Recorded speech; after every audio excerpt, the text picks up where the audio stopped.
It's the Prattle, where Westman, TCB, Allen, aka Pop, and I talk sports, specifically basketball and football, at length in a foolish and or inconsequential way. With that being said, I'm Dean's the producer, bringing to you the Prattle. Let's get it.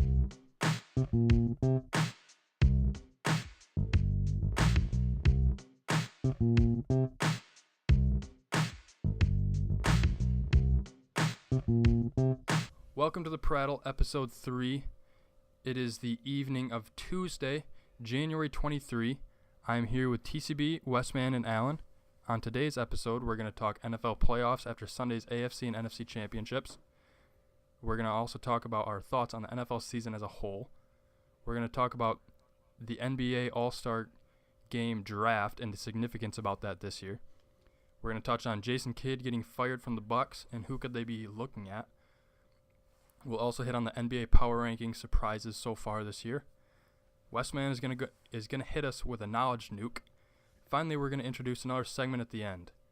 So to start, we're going to talk about Sunday's NFL games. Boys, what are your thoughts about Sunday's games? We'll start with the Patriots' comeback in the early game. All right, I just first want to say that I'm sorry if anyone listened to me and they took their bets on the Jags. I'm very sorry. And I'll be honest, you guys are allowed to slap me. That was just a terrible take. Oh, shoot. That was just a bad take. I'm sorry, guys. I'm sorry. I was very disappointed. I love Blake Bortles. That was a hard game to watch. I cried at the end because I know how many slaps I'm going to get. But Can we just get a replay on what you said exactly? I just want to hear it again.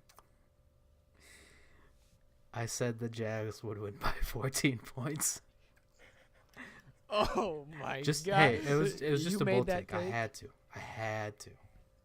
I hate the Pats. You did it for the podcast. I had to take a bold take. I had to. It's okay. I respect it. If they would have done it, I would have been the smartest guy in the world. Yeah, but it didn't pop. It didn't happen actually. It's all right. Well, and then I bet. Well, I didn't bet. I picked the freaking. Nah, we'll get to that. I'm just not good at this, guys. Just not good at this.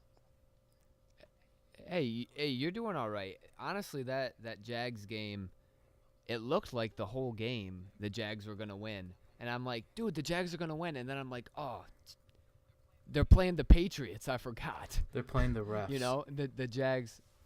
Well, yeah, and they're playing the refs. So some of those calls, I mean, there should not be pass interference calls that go for more than 15 yards. That is my opinion. You can't penalize a team like 40 yards of play just for the team throwing the ball up, and that hurt the Jaguars, and they were controversial.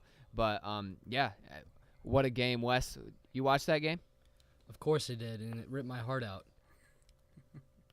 In all honesty, yeah, mine too. Blake Bortles played one of the best games of his life, but that's still not enough to beat the GOAT. And, I mean, it was a game of inches. That fumble could have gone to the house if the ref wouldn't have blown the whistle. That pass, if Bortles would have put a little bit more air on it, it would have been a touchdown, would have changed the game. It was so close, and, you know, I just hate to see the Patriots again in the Super Bowl. But what did we expect? Yeah, we didn't expect anything else. You guys were laughing at me and making fun of me for making that pick, which, I mean, it's the easy pick to make, but how can you pick against them? It's just, you just can't. I'm just so heartbroken. I can't even talk about it. I'm tearing up just thinking about Blake Bortles not playing another game this season. Dude, the Jags played literally one of the best games I've seen against the Patriots in a really long time. They were balanced. Their run, dude, Leonard Fournette is going to be a dog in this league for a long time at the running back spot. As a rookie, dude, he just runs through tackles. He's got the speed. And that defense flies around the field. I mean, they've got defensive line, cornerbacks, safeties, linebackers. That team is a complete team. And to think about how far they've come just in a few short years, you have to tip your caps to those Jacksonville Jaguars. I'm sure that's not a very good consolation prize for them, but they have literally flipped a franchise around. They were a laughingstock, dude. They were worse than the Lions, and now they are one play away from making it to the Super Bowl. So hats off to the Jaguars. It was a crazy Definitely, the Jaguars has much potential, and I'm really looking forward to them, watching them next season. Hopefully, Blake Bortles keeps his good form, and yeah, I'm looking forward to it. The Jags. They should be another contender next year. All right. Speaking of the Jags, yeah, I think along with what Toby said, I think that since they were such a bad team in the recent years, you could kind of tell they were defeated in the fourth quarter there when the Patriots started coming back. You could tell the Patriots were just more of a polished team than the Jaguars. The Jaguars, young, inexperienced team. So I think with a couple more years, if they have the success that they did this year, I think that they could be a real threat. I think they just got unlucky facing the New England Patriots in their long run of the Brady era. But I would love to see them continue to be successful. And I think we'll talk on the other game, Philadelphia versus Minnesota now. You guys got thoughts about that one? It was a blowout. Any surprises there? Well, yeah, the whole game was a surprise. I mean, I picked the Philadelphia Eagles from the start to be my sleeper pick, so I'm going to pat myself on the back. No slaps my direction. But Easy. sorry, Pop, but who would have thought that the Nick Foles-led Eagles would just put a whooping on that Minnesota Vikings defense? Definitely not me. Not me. Definitely not me. I will be the first one to say that. Not Wes either. Nobody, dude. What a game. What a complete game. A complete game by the Philadelphia Eagles. Guys, do you think they have a shot against the Patriots? I'm not sure about that, but I just want to say this term gets thrown around, but Nick Foles looked like an elite quarterback in that game. He was so poised, and he made the throws where they had to be.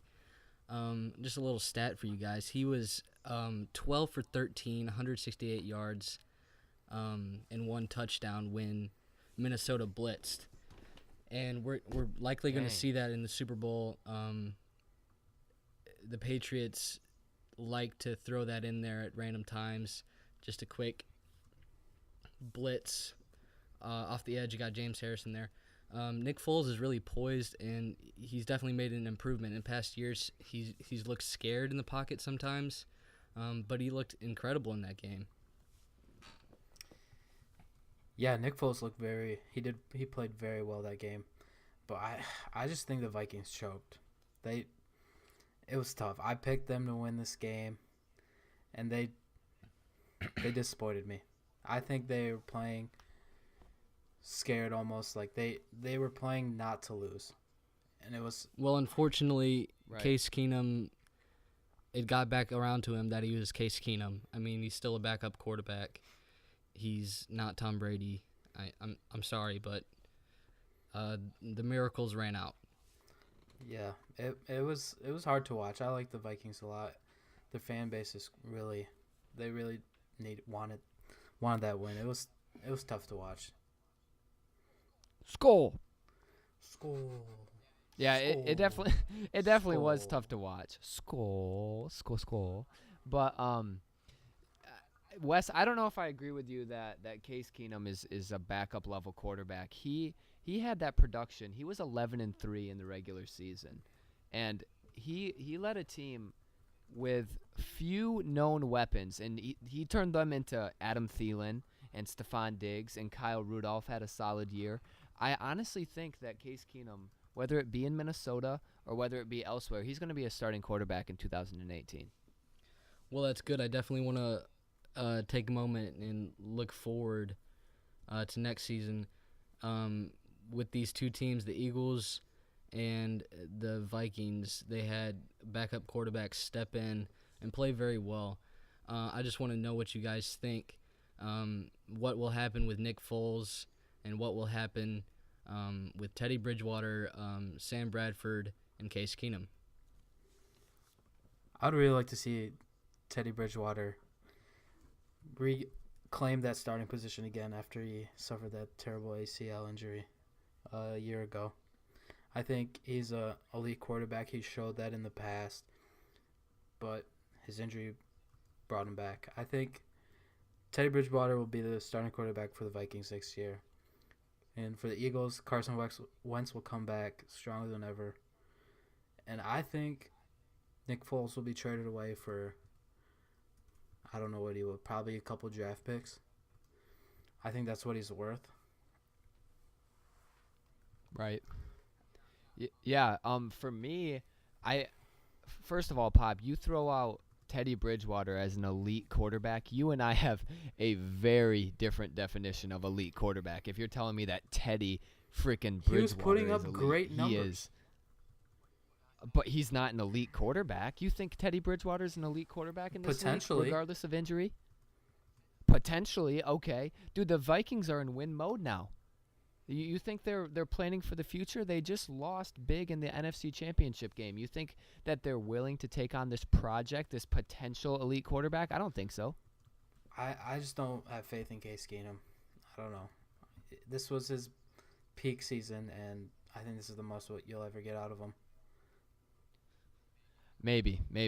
But for me, I think the Vikes should open up the quarterback competition. You have 3 fringe level quarterbacks there, and you're going to be able to figure out who's going to be able to claim that starting spot. And whoever that is, regardless of who it is, it might be Teddy Bridgewater, it might be Sam Bradford, but I think whoever wins that competition come spring, come summer ball, once we're turning into fall in preseason, I think that's who should be the starting quarterback. I don't think they should come with any predetermined notions.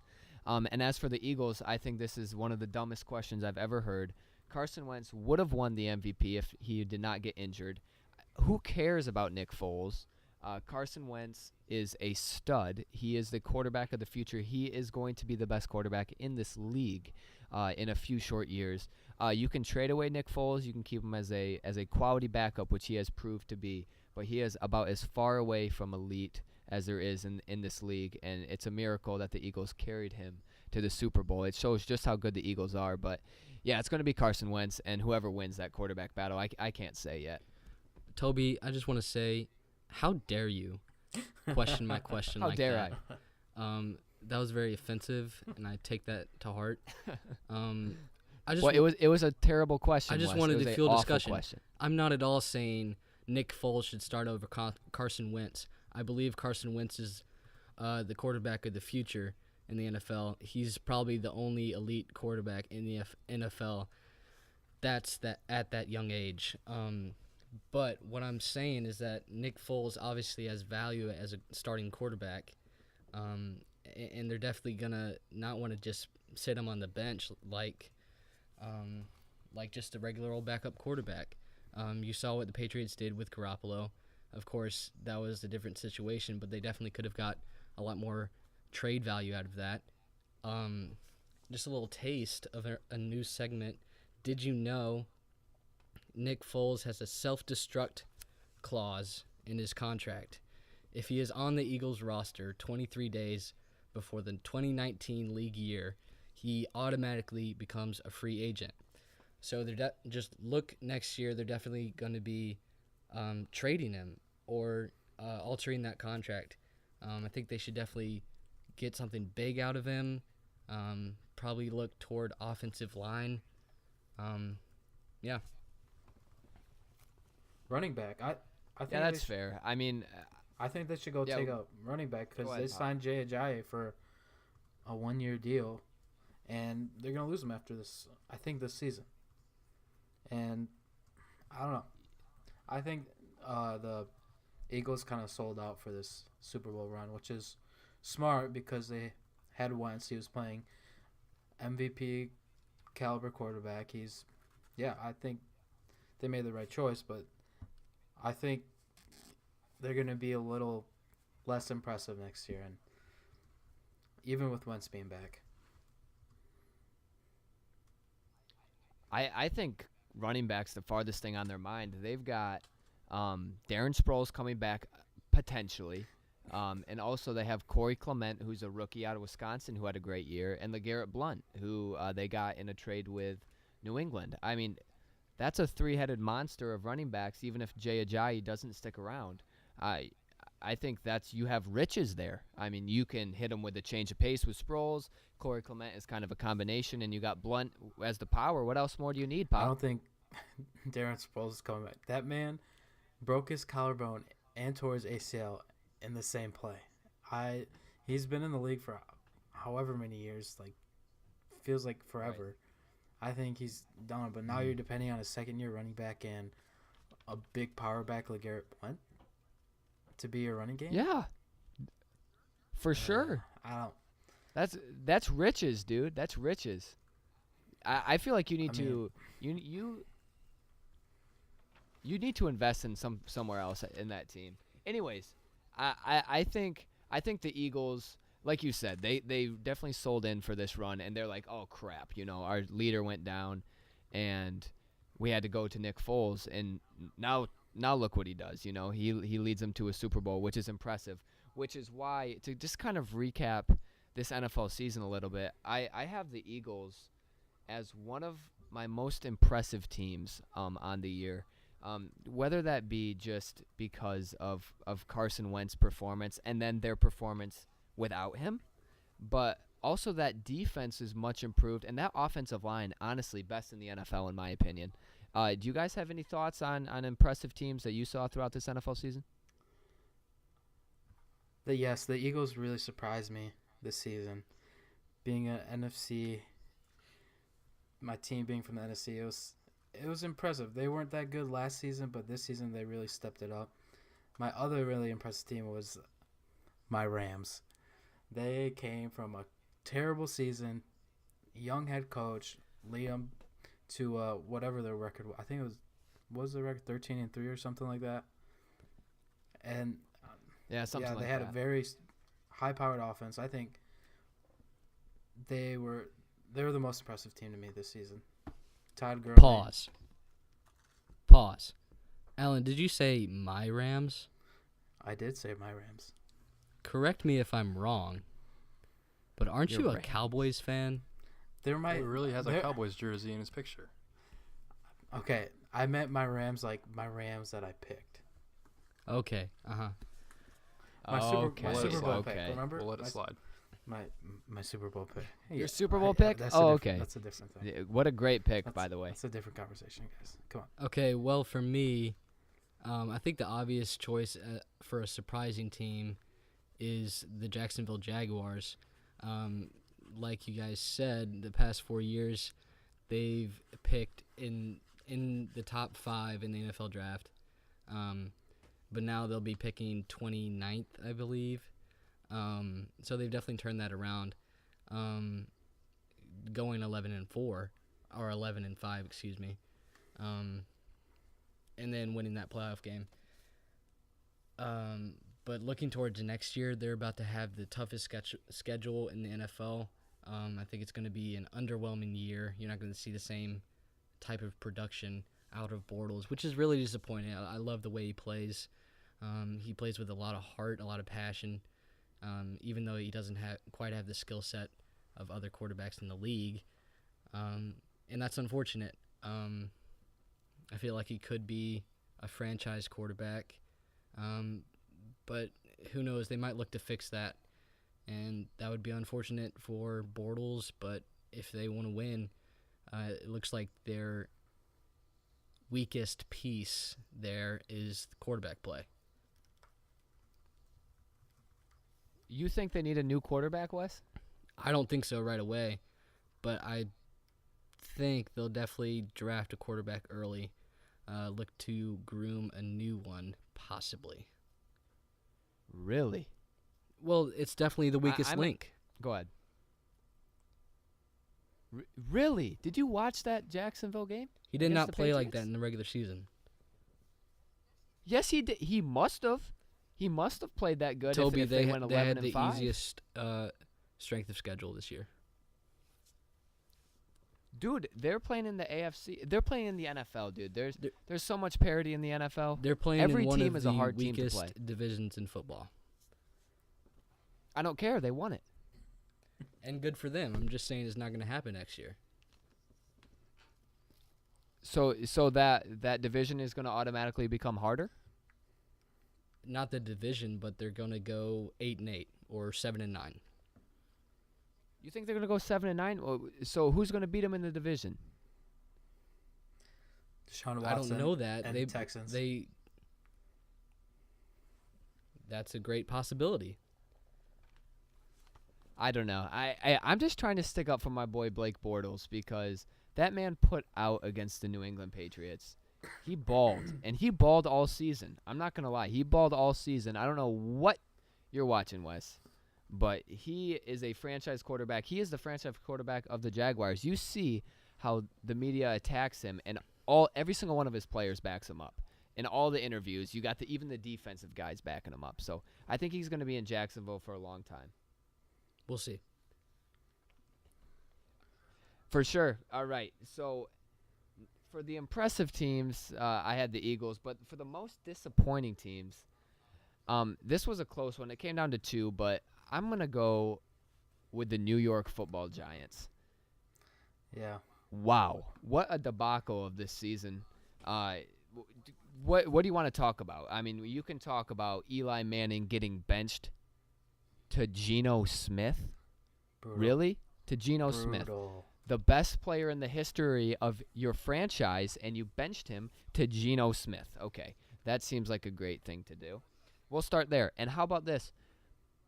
Eli Apple, Ohio State alum, good cornerback, was drafted 10th overall in the draft, and he is a idiot on social media. They have all this stuff going on with them. They lost so many games. Please, somehow, get Josh Rosen in there.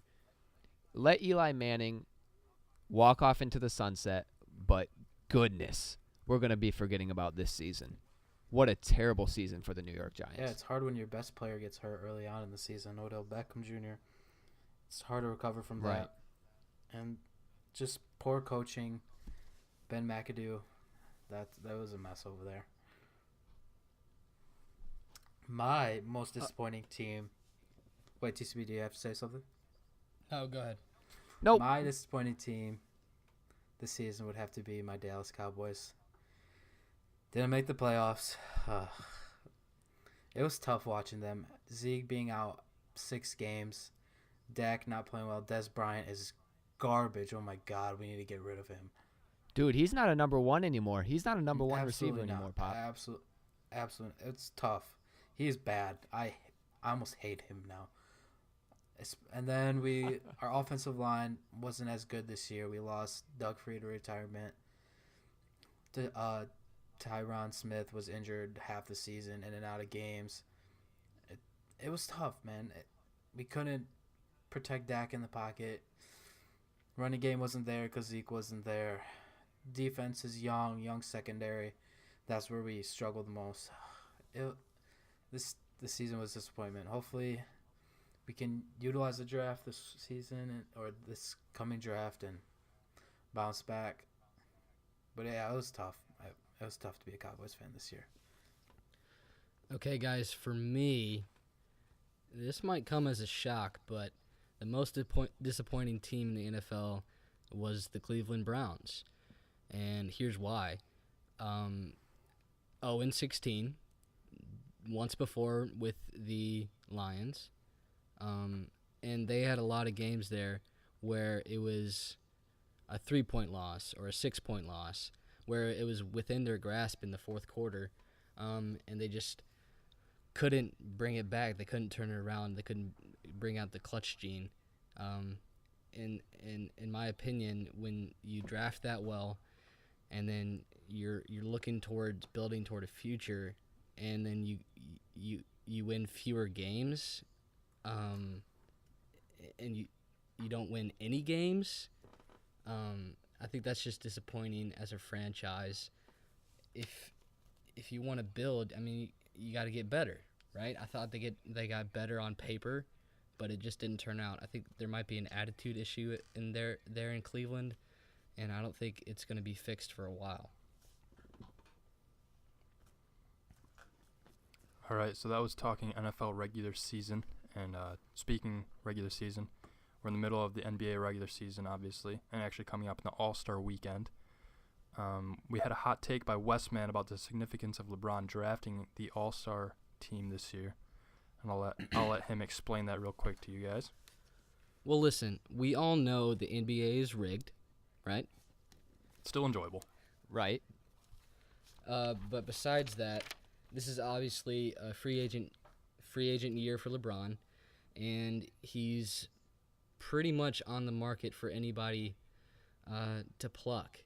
And he's going to be recruited, and he's going to have to choose based on a couple different things. And this new All-Star format gives him the capability to test out playing with a few different players. He can test out playing with James Harden. He can test out playing with Anthony Davis. He can even test out playing with Kevin Durant. This gives LeBron a lot of power here. He's going to be around guys for a whole week. They're going to get to talk to him and say, hey, come down to Houston, man. We don't have to pay income tax. It's great. We're going to beat the Warriors. You know you hate them. The ball is in LeBron's court, and it's going to help him out a lot. Yeah, I definitely see what you're saying there, Westman, about kind of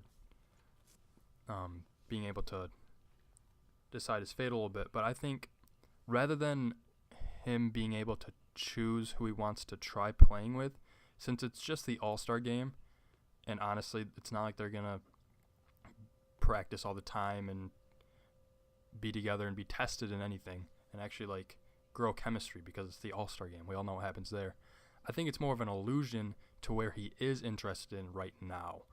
So I think if he does draft a James Harden, that it could be an illusion, more of a testing out type of deal, where I think we could see him having interest in Houston or wherever. A bit of an indication, perhaps. Right. So yeah, definitely. If he drafts Lonzo Ball of all people, I mean, who knows? Or if he drafts Kemba Walker, maybe he wants to go to Charlotte. Right. So yeah, He doesn't want to go to Charlotte. who wants to go to Charlotte? Come on. So I think it's definitely very significant that LeBron is drafting. I think all eyes should be on him, and I definitely see the logic you have behind that take. But speaking All-Stars and LeBron drafting, he'll have to choose between drafting Giannis or not. So with Giannis being probably a top pick of the starters, his coach was recently fired, Jason Kidd. So you guys think this was called for? I mean, right now they are 7th in the East, so they're not doing awfully, but maybe underwhelming to the head staff up there. Do you think this was deserved for Jason Kidd or no? I don't think so. I think Jason Kidd is a great coach. He's bounced around. He was at first with the Nets, then went to the Bucks, and I'm like, dude, Jason Kidd's a solid coach. And the Bucks, it's not like the Bucks are the Warriors or the Cavs, where you just expect them to be 1 or 2 in their respective divisions every year. No, the Bucks are a middle of the road Eastern Conference team who are trying to do well. And they're in the playoff hunt right now. Why fire your coach? I don't understand it.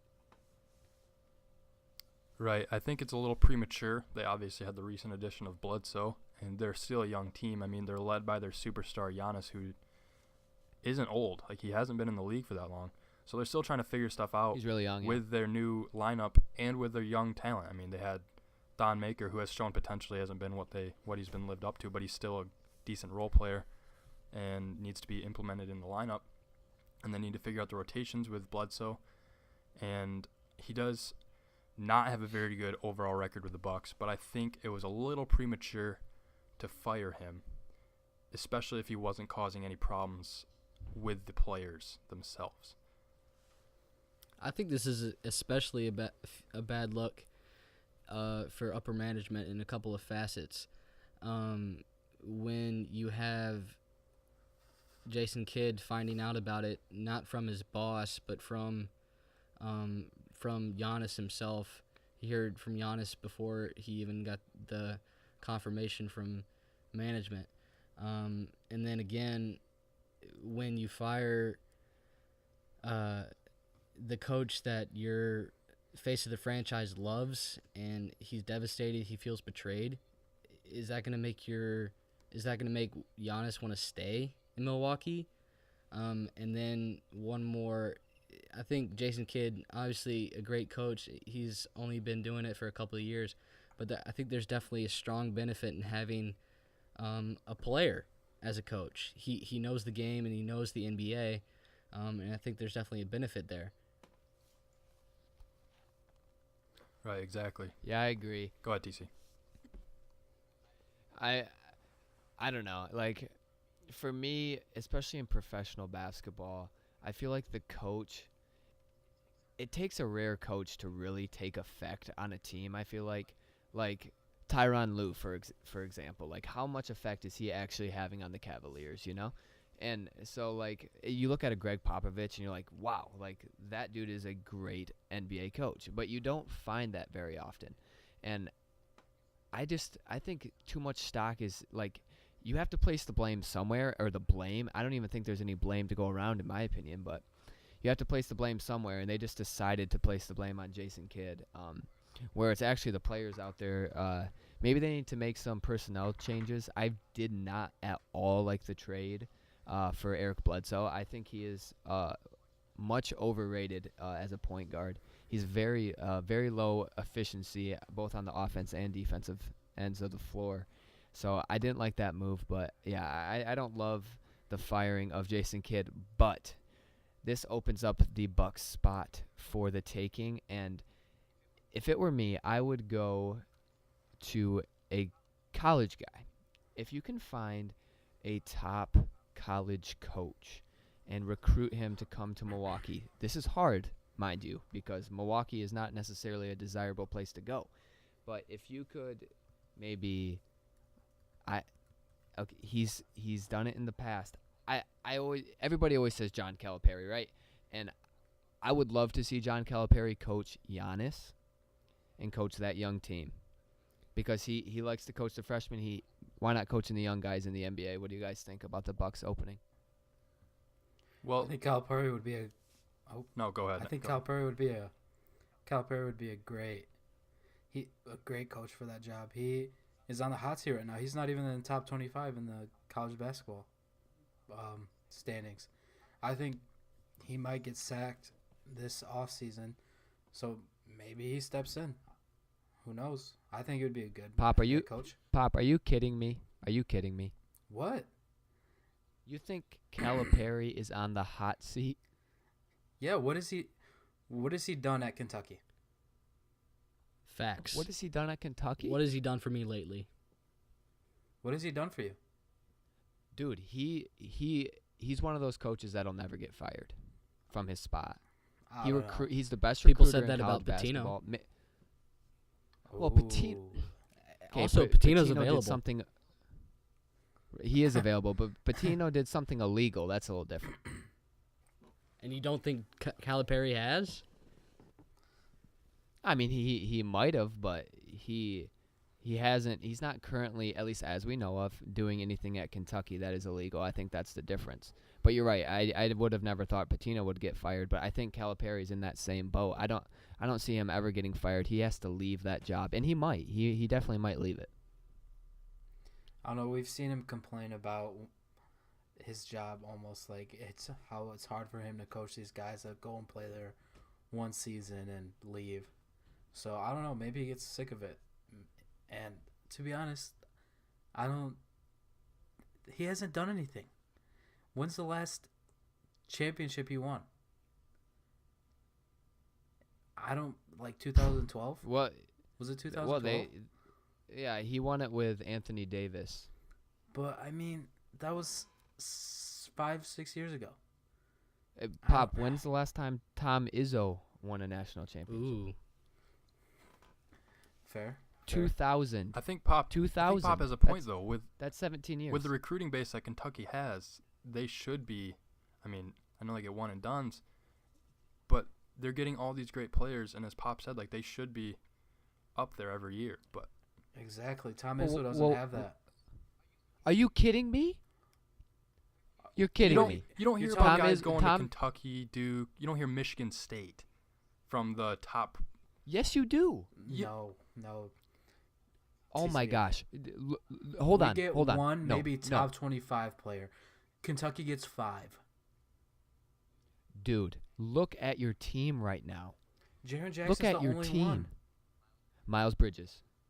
He was the only one for that class too. Joshua Langford was a top 25. Cassius Winston. That was the best class they've had ever. Next to the Deontay Flintstones. Davis. No, he was Dude, not top 25. Deontay Davis was Mr. Basketball in Michigan. He was. So? He was a McDonald's All-American. He was I a don't- McDonald's All-American. Dude, you have to. I'm sick of Michigan State fans trying to. Dude, Tom Izzo hasn't done. What have you done for me lately, Tom Izzo? Seriously. Maybe Tom Izzo is on the hot seat. He should be. If Calipari's on the hot seat, put Tom We Izzo can on make it 2 hot seats. and turn his up a couple notch. I don't know. Are there 2 hot seats? Maybe 2 medium There needs- heat seats. No. But turn Tom's up to scolding if John Calipari's is even mildly warm. Okay, back to the Milwaukee job. I just want to throw this out there. LeVar Ball, bear with me. LeVar Ball I love where this is going. just got promoted to assistant coach, and his sons responded with 80 combined points. And people don't realize this, but he has NBA coaching experience in telling Luke Walton what to do. That is on his resume. So I'm just So throwing it out Lonzo to there, but Milwaukee? it's a package deal. If you get LeVar Ball, yeah, maybe we'll see you a return. basically get 3 kids, 3 NBA players right off the bat. And maybe you don't have to pay them as much because Well- their father's there too, providing for them. That's a hot take, Wes. I love it. No, but other coaching options include David Fizdale, fired from the Grizzlies earlier, Jeff Van Gundy, Monty Williams, Rick Pitino has been in the conversation on sources, not from the Bucks themselves. I don't know, and then Jerry Stackhouse, who's coaching the G League right now. But the Bucks are currently 7th in the East, as I said, and 18th in the power rankings. But more of a story, to me at least, the Miami Heat being number 4 in the East. That's a surprise to me. The Celtics getting trumped by the Raptors in the power rankings, make Boston great again. And then our hometown Pistons, after a strong start, are now at the 9th spot in the East. What are you guys thinking for power rankings, specifically the ones I mentioned, or anything else that stands out to you so far?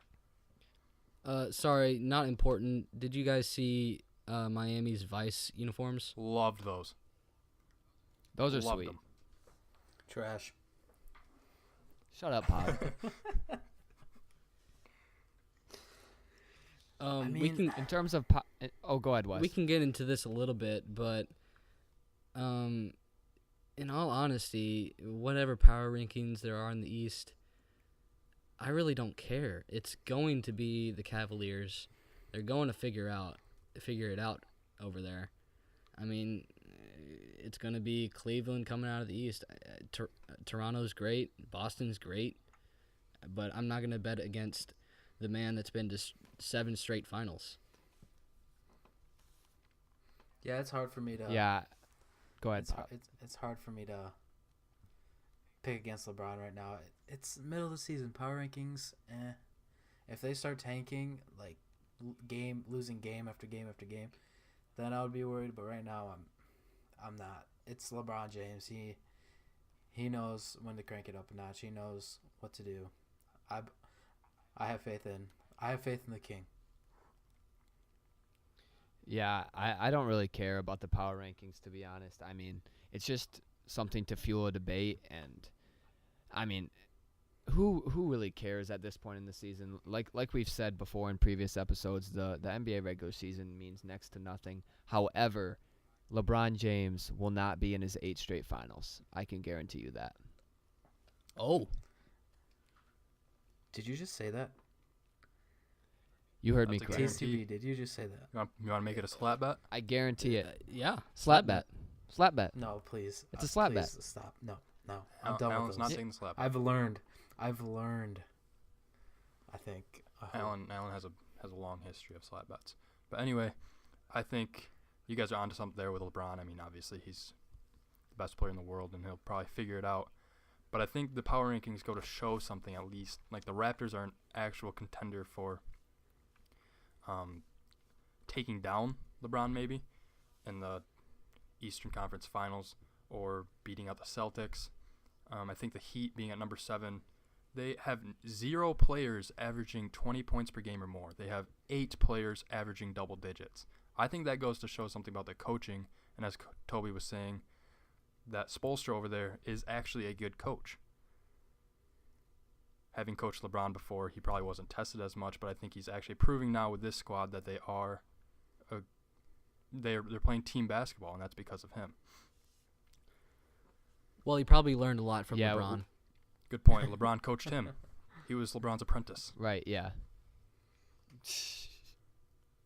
And then also, obviously, I think the West is more fascinating than the East, to be honest. oh, for sure. You have so many more high-powered teams. My Rockets. Shout out James Harden. My Thunder. Come on. Doing amazing. Everyone before the season thought, how are they going to do this with 2 ball-centric point guards? And they're making it work. They are outstanding. I love watching them play. Eric Gordon, phenomenal. Chris Paul, James Harden always do their thing. Mark my words, TCB.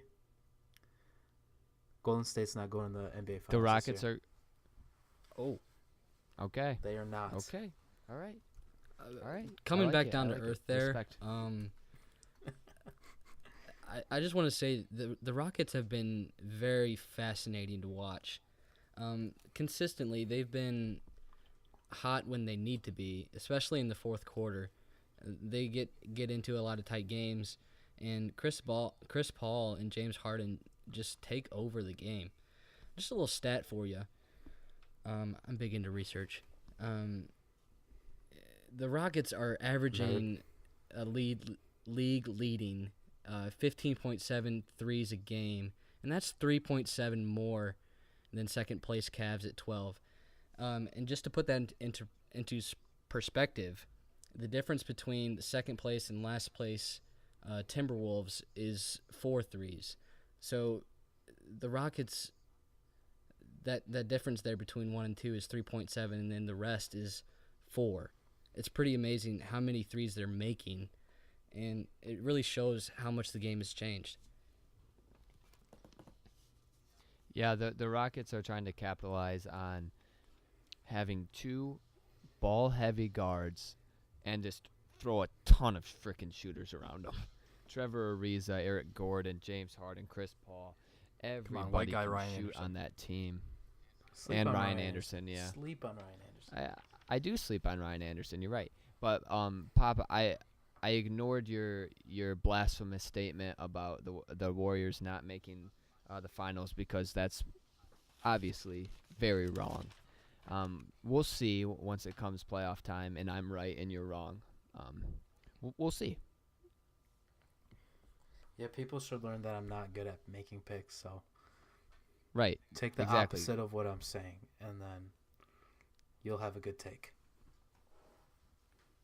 Take that into account to all you listeners out there. But I think that's all we're talking on leagues for today. Obviously, the NBA is providing some interesting situations here, but we're obviously all looking forward to the playoffs and the finals.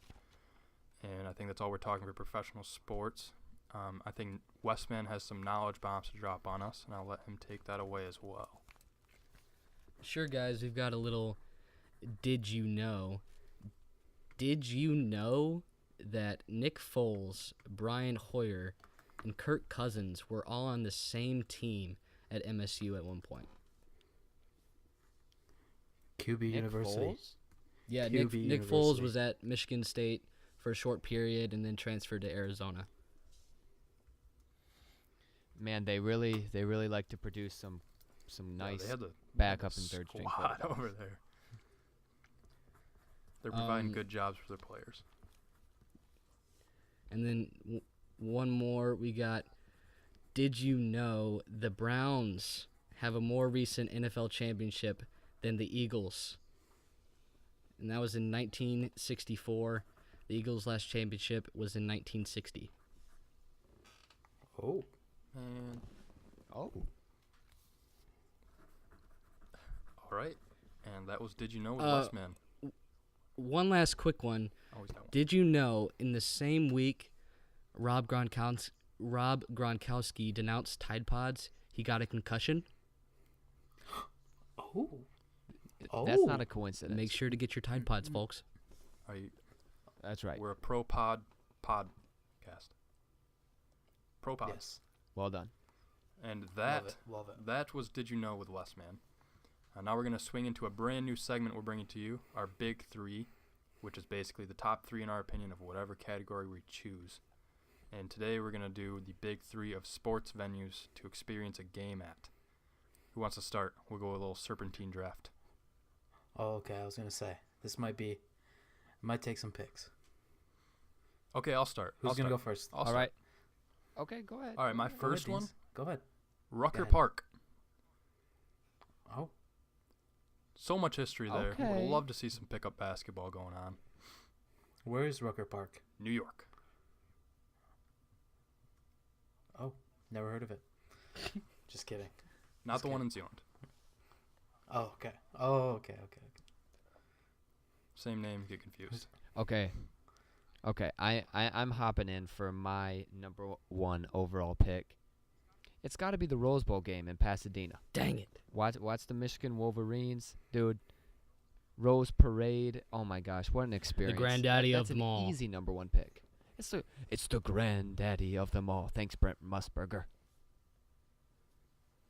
Westman, you go. I'll go. I'll go last. I've got a little sleeper pick for you folks. I'm going to go with Augusta National, the Ooh. Masters. I like it. Ooh, bold. You a big golf guy? No, Yeah, no, I've golfed with you. You're not a big golf guy. not a big golf guy. All right. I'm going to go out of the country, and I'm going to say my first pick is going to be Camp Nou. Barcelona, FC Barcelona's stadium.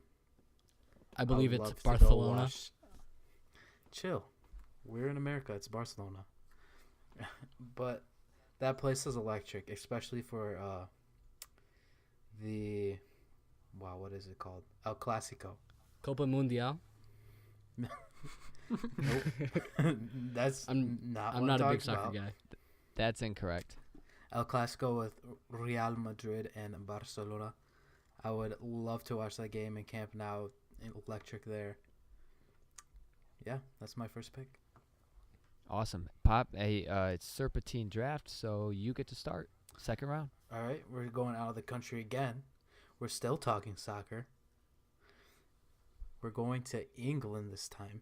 I would want to watch the game. Wait. The game I would like to see the most, or the place I would like to see, go watch a game, is Old Trafford, which is Manchester United home stadium.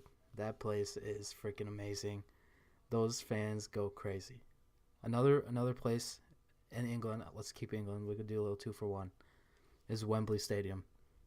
It's where my Tottenham Hotspurs play. Place is legendary. I'd love to go and watch a game there. As you can tell, Alan's a big FIFA guy. Alan, Big soccer guy. quick question for you. That's 3 picks outside of the country. Do you hate America? Should we get you Is Alan deported? the Popovich of Hey, chill. segments? I just Jogo Bonito. That's all I'm gonna say. Jogo Bonito. Foreign Most players beautiful only? game. Is it me now? Must be. Yes, Westman. Okay, I'm gonna go with easy pick, the Dean Dome.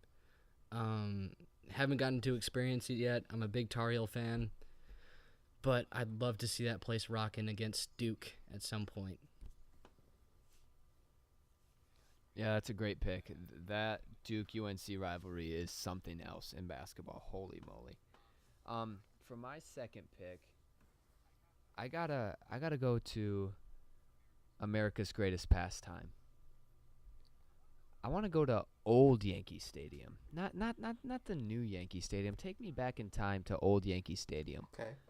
I would have loved to see that. That's right. I'm like LeBron James now. I can time travel. Okay, so I am going to old Yankee Stadium. Deans? No, I like that pick. And going back in time and speaking of foreign, I'm thinking Roman Coliseum. Just kidding. I'm talking Wrigley Field for my second pick. Okay, LeBron. I love the tradition at Wrigley Field. Not a huge Cubs guy, won't lie. Not a huge baseball guy, won't lie. But I think the tradition there and America's pastime, that'd be something cool to experience.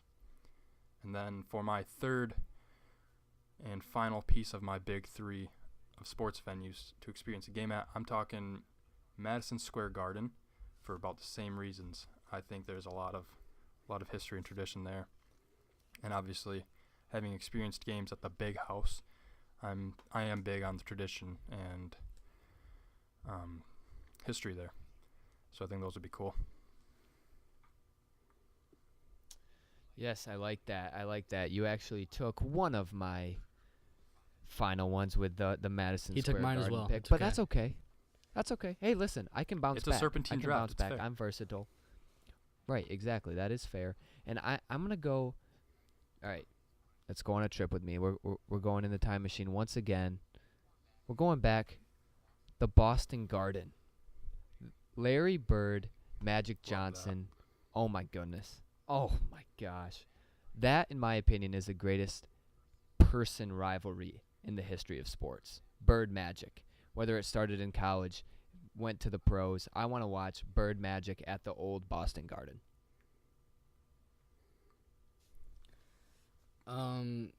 You guys have been time traveling backward. I'm gonna think outside the box and go a little bit forward. I'd love to experience Mars Stadium. We're not there yet, but I think we'll get there in 50 years. I've seen the blueprints for that. That looks sweet. It's gonna be cool.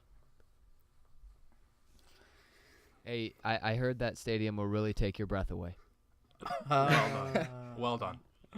All right, now for the last pick, the best pick.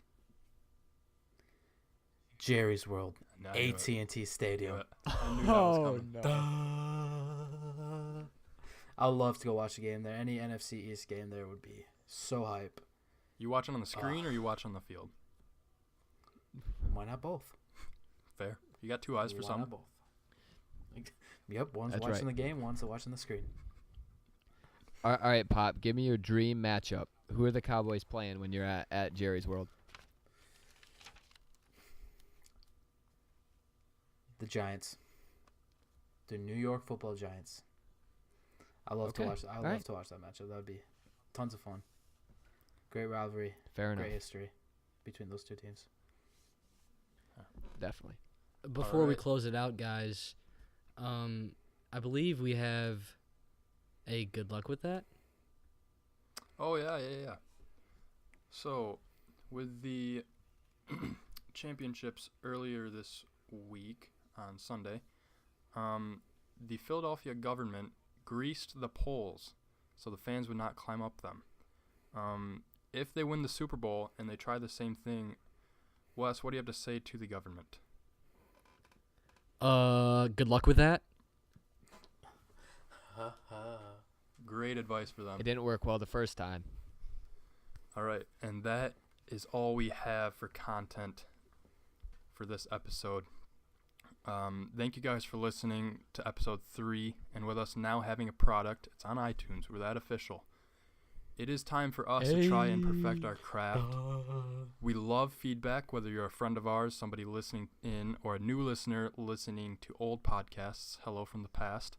You can reach me, Producer Deans, on Twitter at Prattle_Deans, or Westman at Prattle_Westman, or Pop at Prattle_Pops. Or if you're an Instagram guy, you can reach TCB on Instagram at Prattle_TCB. We are a audience-friendly podcast and would love to hear feedback, and we'll take suggestions seriously. And while you're giving us feedback on social media, feel free to shoot us that follow. We will happily take one, seeing how we have mostly those girl spam accounts following us, and they haven't liked any of my tweets yet. Anyway, we appreciate you listening and want you to have the best experience listening, so we will take any feedback seriously. And that's all I've got to say about that. I'm Producer Deans. I've got an IM basketball game to play in a little bit, so I'm out. See you guys. See you guys. Adios.